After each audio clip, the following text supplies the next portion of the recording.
Magandang araw. Dadako ulit tayo sa pag-solve ng panibagong problem natin. And this time, another cantilever beam, pero ito ay non-prismatic beam.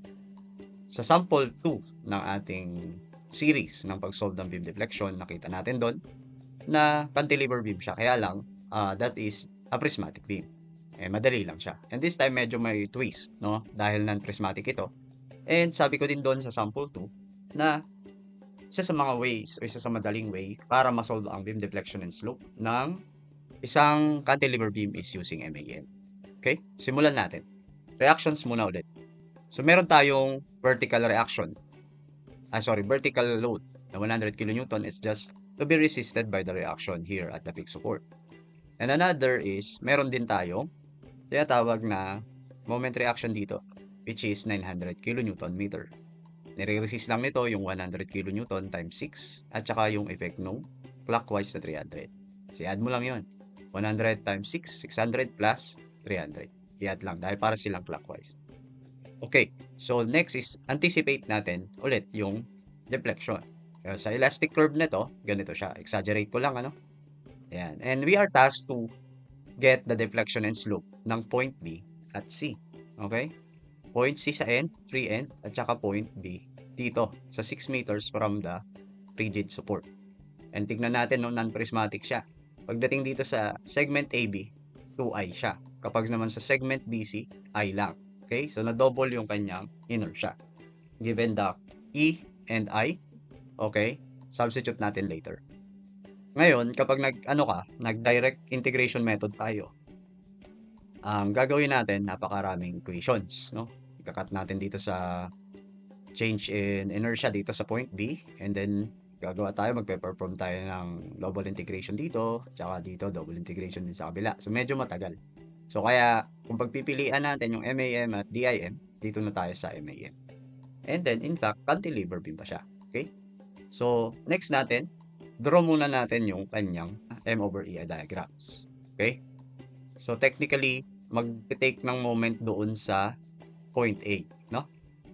So simulan natin doon sa 300 kN/meter na it's just the rectangular area kasi moment siya. Okay? 0 degree curve, no? Ayan. Kaya lang, pagdating sa segment AB, titignan nyo, ano? Kung titignan nyo sa segment AB, yung ating inertia dito is na doble. Dahil M/EI diagram to, nasa ilalim ng EI, made-divide yung ating value sa part ng segment AB. So yung 300 sana, na buo sana kung prismatic ay mababago. Mababawasan lang tayo dun sa segment AB. So magiging ano siya, negative 150/EI na divide ng 2. Okay? And then next is mag-take ng moment yung 100 kN dun sa rigid A, no? It's just 100 times 6, so triangular naman yun.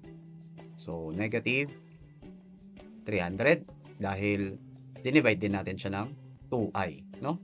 So negative 300/EI na siya. Na-address na natin dito sa M/EI diagram yung inertias natin. So kaya lahat ng ating mga values dito ay over EI na. Okay? Yan yung ating designated M/EI diagram. Dali lang, di ba? So ganyan lang, no? Huwag kayong malilito. Anyway, if you have questions, pwede kayong magtanong sa comment section. Next is to draw yung mga tangents. Dahil MAM ito, okay, of course, napaka-importante na madraw natin ng maayos yung ating mga tangents.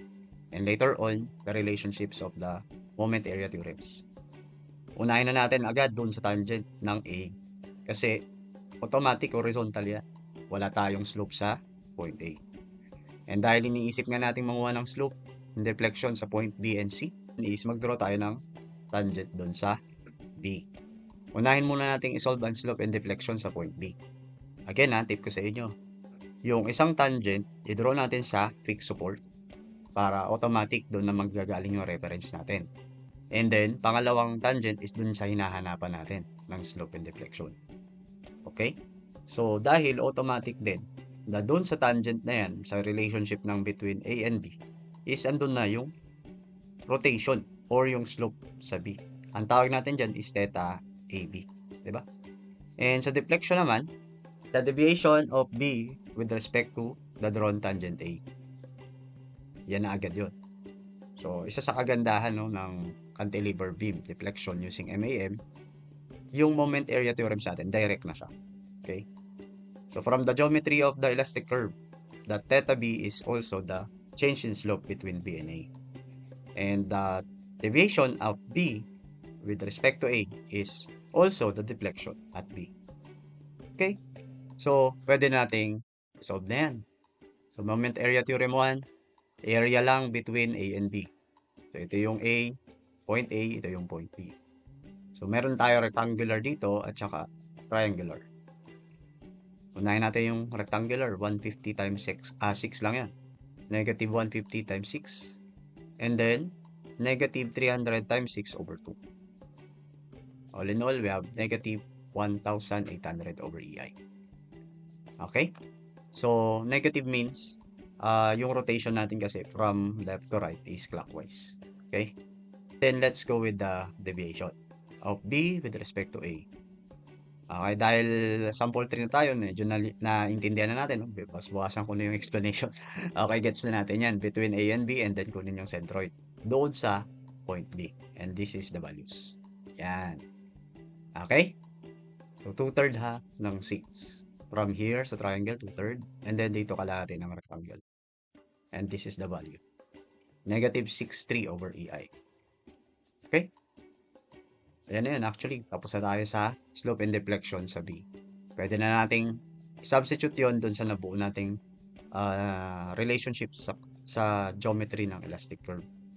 So, substitute the values of EI dito sa ating nakuhang equation. So, negative 1/8 over 70 times 10 raised to 3. 500 times 10 raised to 3. Okay? 500 times 10 raised to 3. Okay. May mali tayo dito. Dapat to times 10 raised to 6. Pa-correct na lang po. Okay?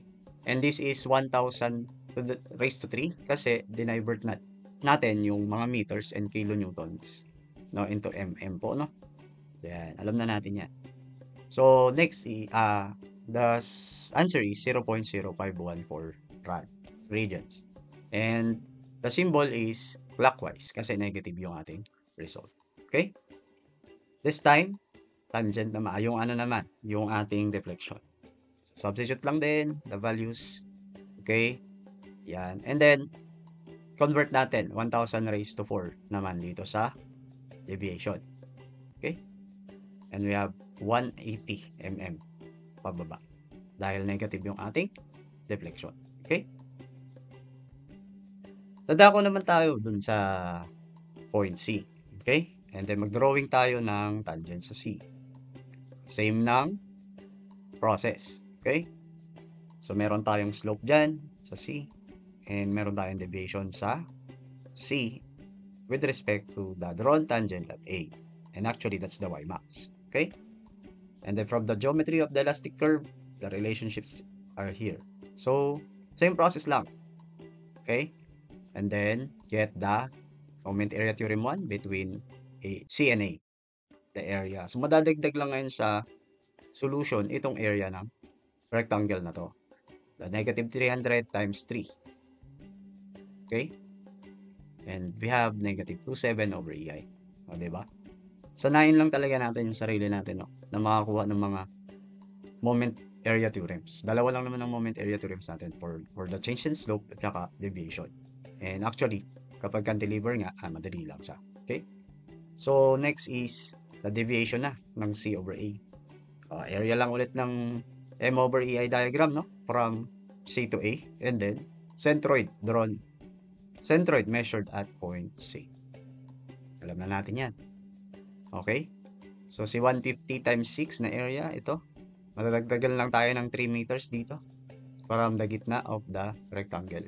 Ayan, 3 plus 3. And then, pagdating dito naman, yung centroid ng triangle is dati, 2/3, di ba? Hanggang dito. Idadagdag mo lang yung 3 hanggang C. And then, lastly, 300 times 3, ang kanyang moment arm is 1.5. We have negative 13,050 over EI. Tapos na. And substitute natin lahat ng mga given values. Okay? So, we have 0.0771 rad that is also clockwise direction at sa slope is a negative. And then we have the deflection at C, negative 372.857 mm downward. So, yan po yung ating non-prismatic sample para sa cantilever beam. Kung titingnan natin yung source ko nito, ang sagot sa aklat, ito. So, yan. Ang reference ko dito is yung ginagamit natin sa college reference, structural theory ni Aslam Gasimali. Yan. So, trinay ko lang isolve. And mukhang tama naman. So, if you have questions, clarifications sa concept, pwede kayong bumalik sa playlist natin, tingnan nyo. And then, actually, pwede rin kayo magtanong. Willing naman po akong sasagot sa dyan lang sa comment section. Maraming salamat. Sana i-share nyo to para marami ding matuto ng mga ibang estudyante. Salamat po sa panonood. God bless. Let's go!